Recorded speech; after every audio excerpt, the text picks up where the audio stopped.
yo leyendo lo que se va a entender como por bootcamps. Entonces, miren, resulta que, yo me estoy dando cuenta que me voy secando.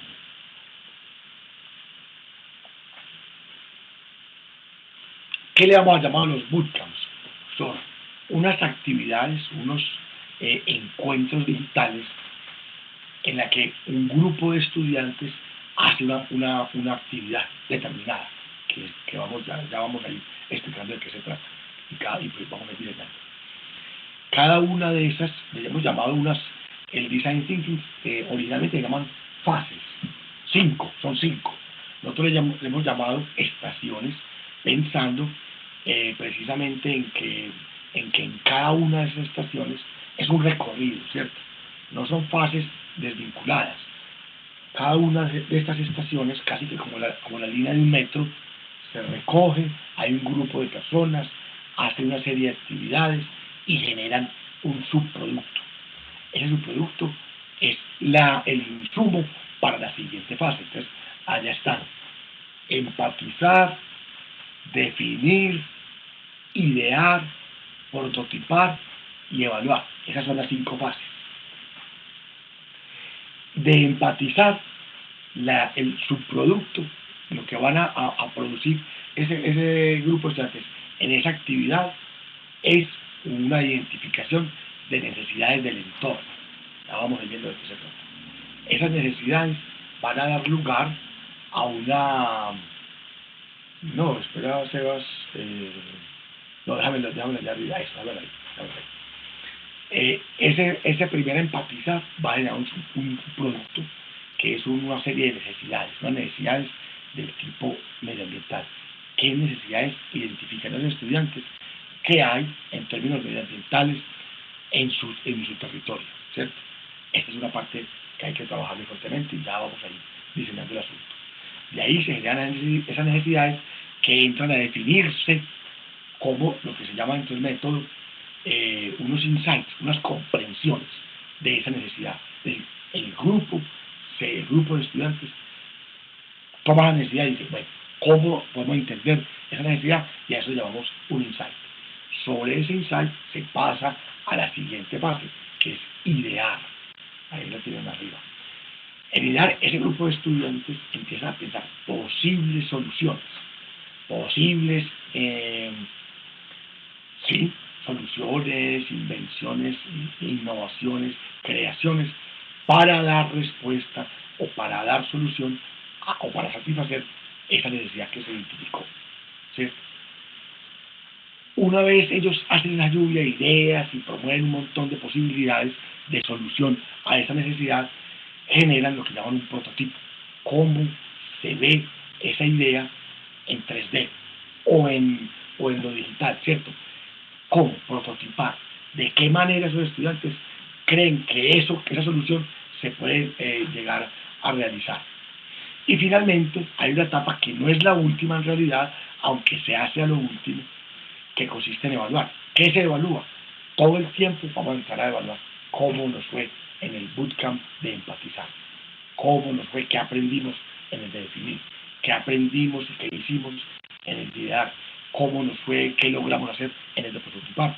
Y finalmente se evalúa como tal el prototipo que los estudiantes hicieron. ¿Qué se evalúa?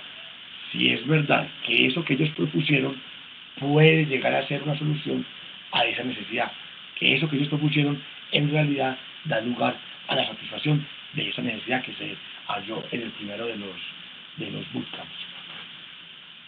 Aquí hay un asunto muy importante, mis profes. Miren, podemos dividir el asunto, este proceso, como en varias capacidades, digámoslo así. Una primera capacidad, la de empatizar. Palabra más, palabra menos, ya iremos haciendo más comprensión del asunto. ¿Qué pretende empatizar? Que el estudiante, que del estudiante salgan los conceptos de la ciencia, de la biología, de las matemáticas, de la física, que el estudiante no los dice en términos científicos, pero que los trae como necesidades de su entorno. Voy a proponer un ejemplo aquí rápido, pero para que vamos haciendo las primeras bases comprensivas de este proceso. resulta ser que yo vivo aquí, al frente de una quebrada, de un riachuelo, lo llamamos aquí quebradas, no sé cómo le llaman ustedes por esos territorios, un riachuelo. Y resulta que ese riachuelo pasa por diferentes zonas industriales. Y en todo momento que yo paso por ahí, está teñida de un color diferente, color rojo. Un rojo que no es para nada natural. Ahí pasa algo, ¿cierto? No sabemos por qué hay eso rojo. Pero entonces resulta ser que como necesidad podríamos decir que queremos que esa quebradita, que ese riachuelo no esté contaminado, no le viertan elementos químicos o orgánicos que lo estén, ¿cómo se dice? ¿Cómo le llama? ¿Cómo se dice? Que lo están infectando, no sé cómo se llama la palabra, Contaminando. contaminando la palabra, muchas gracias, Eduardo, que lo están contaminando. En ese proceso, ya identificamos a través de unas entrevistas, vamos a decir, unas entrevistas, cuáles son las necesidades de esos estudiantes, ¿cierto? ¿Qué necesidades hay de los estudiantes de esos territorios de esos territorios que hacen parte de las comunidades de práctica? Voy a ir hablando como en términos más precisos. Los estudiantes de la comunidad de práctica de Medellín, Colombia, ¿cierto?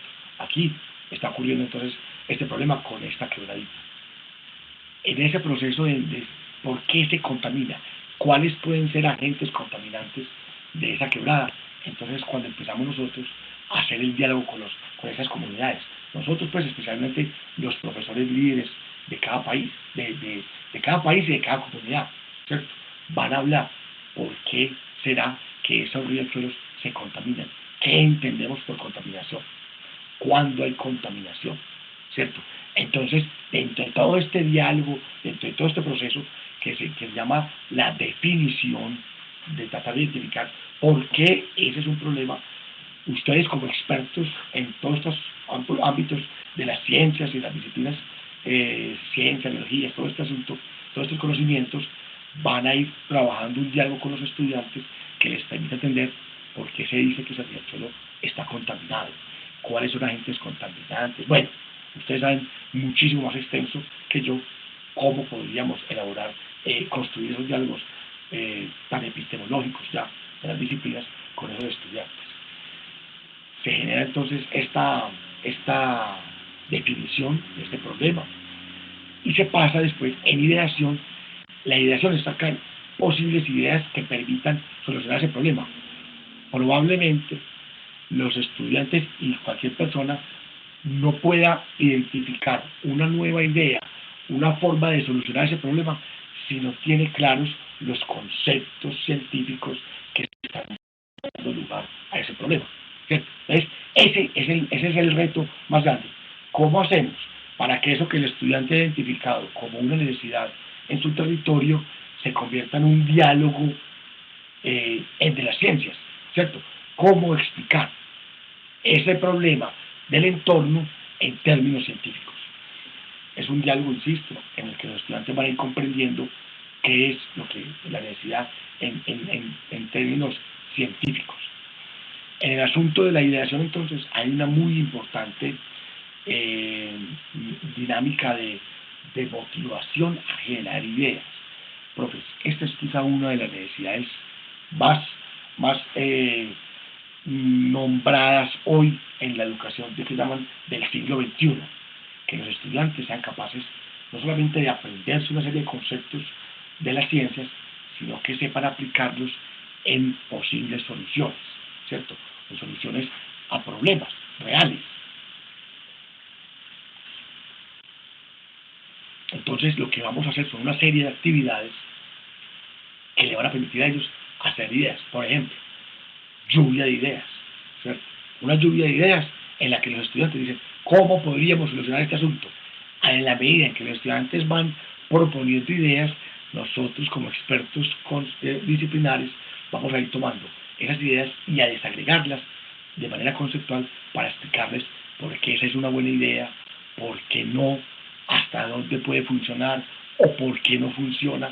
En fin, ahí vamos a ir teniendo pues un proceso precisamente de enseñanza. Nosotros tenemos una ventaja enorme, mis profes. ¿Cuál?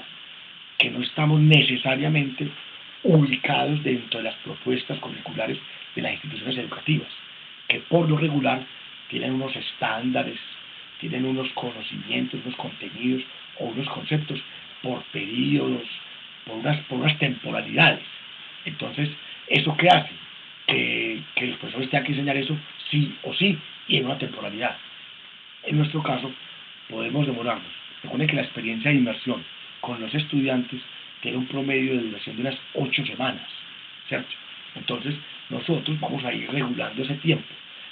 Allí es donde yo les he venido tal vez mencionando en algunas ocasiones. El profesor de la comunidad área local es el profesor que va leyendo el desarrollo del proyecto y va a ir determinando qué tanto tiempo se le da a la conversación, si no solamente le dedica un bootcamp, sino que le dedica uno o dos o tres, en fin. Cada profesor va a ir definiendo qué hacemos nosotros, cada uno de nosotros. Vamos a ir liderando el proceso de nuestros 10 profesores, ¿cierto? De manera tal que el profesor tiene un apoyo que lo va escalando. Miren, por decir algo, hago un ejemplo. El profesor ¿cómo se llama? Bahía del Carmen, ¿cómo es que se llama?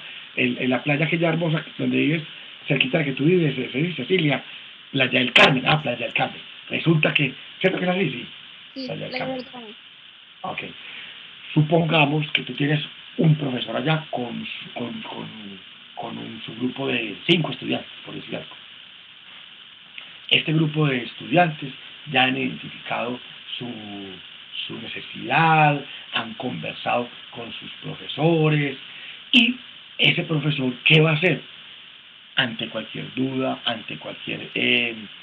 va reportando. ¿A quién? Le va reportando a Cecilia. Hoy hicimos esto. Vamos generando unos videos en los que nosotros podemos ir viendo lo que va ocurriendo allá. Es decir, de cada uno de esos encuentros que van ocurriendo en la comunidad de práctica, se van generando los videos que van quedando no solamente como evidencia, sino como el trayecto, el recorrido de la implementación y de la inmersión en la actividad. Ese profesor de Playa del Carmen tiene como asesor a Cecilia, y Cecilia tiene esta comunidad que va a ir diciendo, vea, tengo 10 profesores, de los 10, 5 están trabajando tal cual lo habíamos pensado, los otros 5 no han aparecido, va a pasar, ¿cierto? Eso va a ocurrir, no han aparecido, se han desconectado, entonces entre la comunidad vamos definiendo qué estrategia emergente vamos proponiéndole para el trabajo con esas nuevas comunidades, que su trabajo no está siendo como el que hemos planeado, ¿cierto? A mí me gusta mucho, tantas veces las he mencionado, una frase, ¿se acuerdan de Mike Tyson, aquel boxeador gringo que es pues, tan famoso, que dijo una frase que yo creo que es una frase que hoy empieza a tener mucha vigencia, porque estamos pasando de un paradigma a otro, un paradigma industrializado a un paradigma digital. Este paradigma digital no solamente es el uso de estas redes y estos computadores, sino, como dicen algunos científicos, lo que esas computadoras hacen con nosotros, lo que estas redes hacen con nosotros.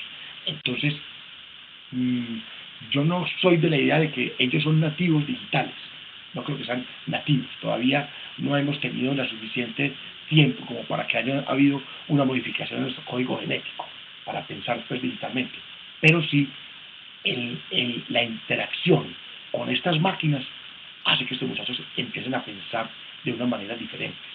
Entonces, pues no son nativos, pero sí están en interacción muy permanentemente con esto.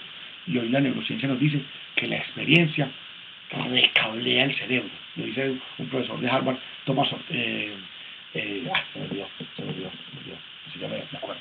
Un profesor neurocientífico que dice, el cerebro se recablea. ¿Por qué? Por la experiencia.